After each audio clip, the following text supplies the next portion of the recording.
¿Qué entienden esta gente, por? ¿Y cuántos cristianos somos así?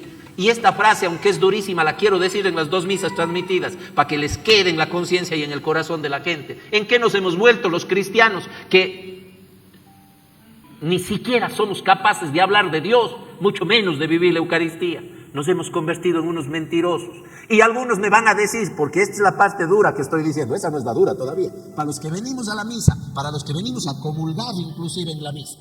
¿Saben en qué nos hemos vuelto muchos? Que aunque comulguemos aquí, no comulgamos con el cuerpo de Cristo, porque no comulgamos con el hermano, porque estamos separados del hermano, porque estamos peleados, enojados, resentidos, traicionando, mintiendo, robando, engañando, golpeando, lastimando, hiriendo, calumniando, secuestrando.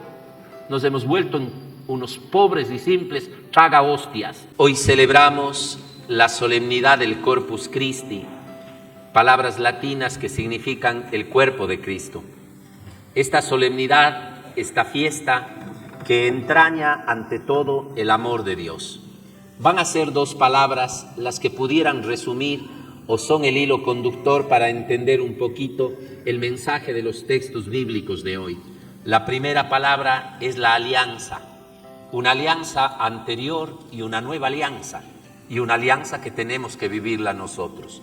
Y la otra palabra, el amor como máxima expresión de Dios manifestado en su cuerpo y en su sangre, el pan eucarístico que nosotros llamamos, ¿no es cierto?, el Corpus Christi, el cuerpo de Cristo. Vamos a ver si en torno a esto también podemos entender nosotros cómo vivenciar la experiencia de la Eucaristía en nuestra vida. No se puede tener tanto una comprensión de lo que es el misterio, porque por eso se llama misterio. La resurrección, la Pascua, la Eucaristía son misterios del amor de Dios, y el hombre nunca puede llegar a la plenitud del conocimiento, porque si usted ya llega a la plenitud del conocimiento, deja de ser un misterio y sería el mismo Dios. A la gente le cuesta entender estas cosas, y muchísimo.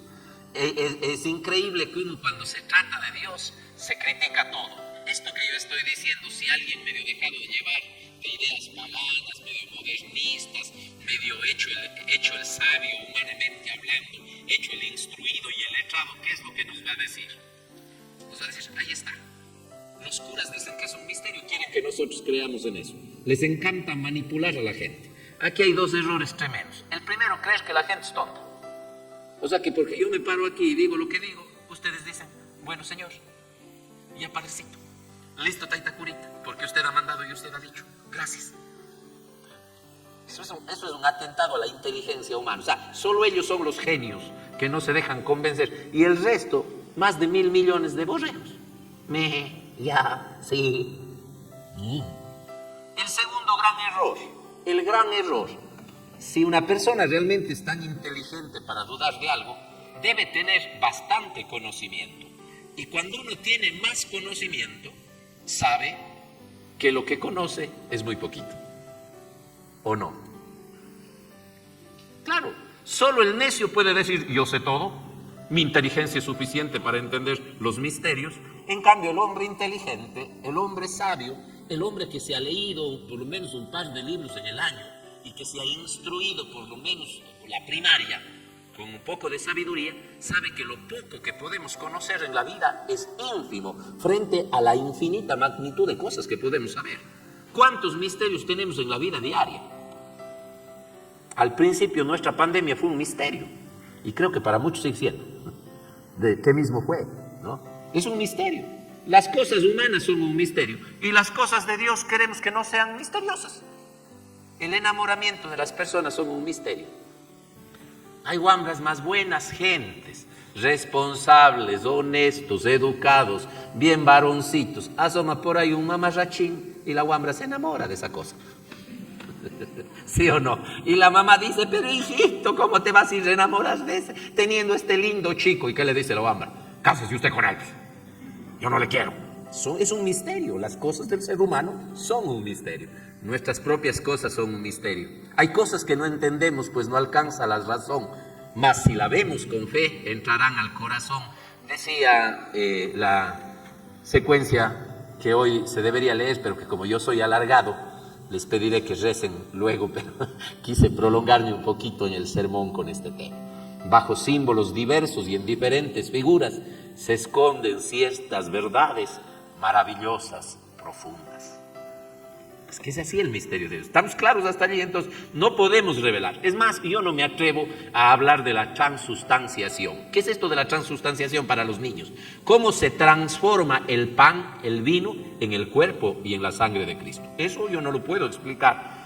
Puedo hacer el esfuerzo, intentar utilizar la teología, que bastante me he quemado las cejas, pero decir que entiendo al 100% no. Pero sí puedo entender lo que esa transustanciación significa para mi vida y para la vida de tantas personas, para lo que es la experiencia. Es más, yo creo que el mismo Pedro, Pablo, Juan, Santiago, Felipe, los que compartieron con el Jesús, al principio no entendían ni jota de lo que Jesús les estaba diciendo.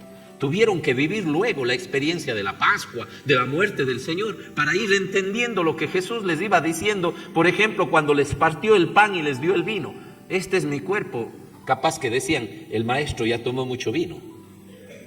Este es el pan, este es el vino. Después entendieron que ese pan y ese vino era el signo de la nueva alianza que Jesús estaba haciendo en el nombre de Dios con los hombres, en el que el pan y el vino representaban una nueva víctima, que ya no era un corderito al que se mataba, que ya no era la sangre de un animal sin mancha, sino era la sangre del Hijo de Dios, que como ese animal que antes en el Antiguo Testamento se ofrecía como holocausto y como sacrificio, ahora era Cristo quien ofrecía su propia vida como holocausto, y su sangre era la que quitaba las manchas del pecado del ser humano, la oportunidad de la nueva vida. Eso lo entendieron sin duda alguna después, pero tenían claro una cosa, y a mí me impresiona Pedro. Pedro tenía claro que le conoció al Maestro y que le cambió la vida.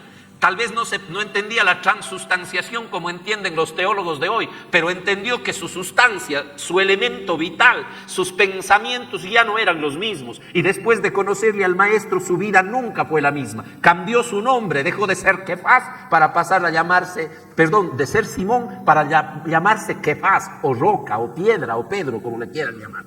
Dejó de ser ese hombre que confiaba tanto en su ímpetu, en su fuerza, en su conocimiento, para empezar a confiar en el Maestro y botar las redes y pescar lo que viniera, esperando de la voluntad de Dios. Y dejó su barca, sus redes y su familia en pos de un sueño mayor que era el reino de Dios. Eso sí entendió Pedro. Pedro entendió el gran amor que Dios le tuvo, que después de traicionarle, le dio la oportunidad de levantarse y de volver de pie. Eso sí te lo puedo decir. Te puedo decir lo que hizo ese cuerpo y esa sangre, lo que hizo ese pan y ese vino en mí cuando fui niño. Y a la edad de los 3 años miré por primera vez un sacerdote tan cerca a mí, le levanté el hábito, esto ya les he contado, para ver si tenía pantalón. Y al ver que tenía pantalón, en mi cabeza debió haberse preguntado, y bueno, ¿y este qué hace así? Y empecé a seguir tanto la Eucaristía, que me hizo dejar mis sueños, mis proyectos, mi familia, mis estudios, para ser un simple portador en mis manos de lo más grande que hay en la vida, de un pan sin el cual no podríamos vivir. Es lo que dirá Pedro. Pedro no entiende muchas cosas, pero cuando Jesús le dice, y ustedes también me van a dejar, ¿qué le dice? ¿Y a quién iremos, Señor, si solo tú tienes palabras de vida eterna? En medio de tantas palabras que pueden darnos vida un momento, alegría un momento, ¿a quién voy a ir si he descubierto que solo tú tienes esas palabras duraderas, esas palabras de vida eterna que llenan mi vida, que llenan mi aspiración, que llenan mi alegría, que llenan mi tristeza, que llenan mi soledad?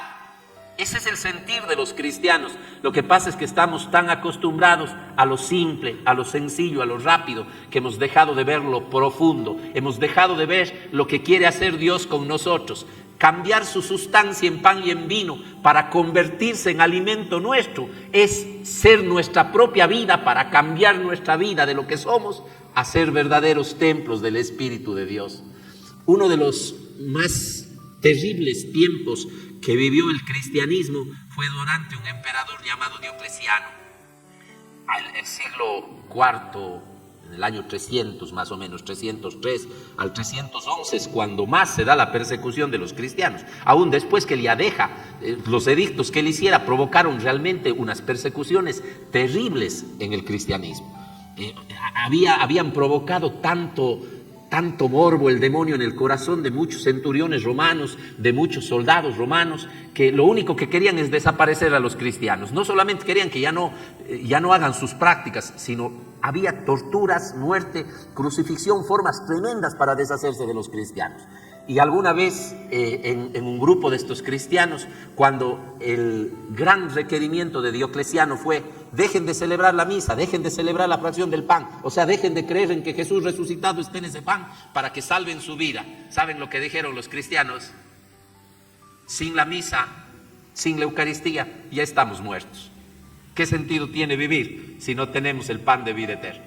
Y eso es así. ¿Qué sentido tiene vivir para la gente si no siente quien le ame? ¿Qué sentido tiene vivir para la gente si no tienes un horizonte, si no tienes una razón, un sentido para tu vida? ¿Qué sentido tiene la vida cuando se te van las grandes motivaciones? Y eso es lo que le pasa a la gente. Pierde el sentido de vivir, se suicida. Pierde el sentido de vivir, se enajena en los vicios. Pierde el sentido de la vida y se echa a morir. En otras palabras, pierde a Dios.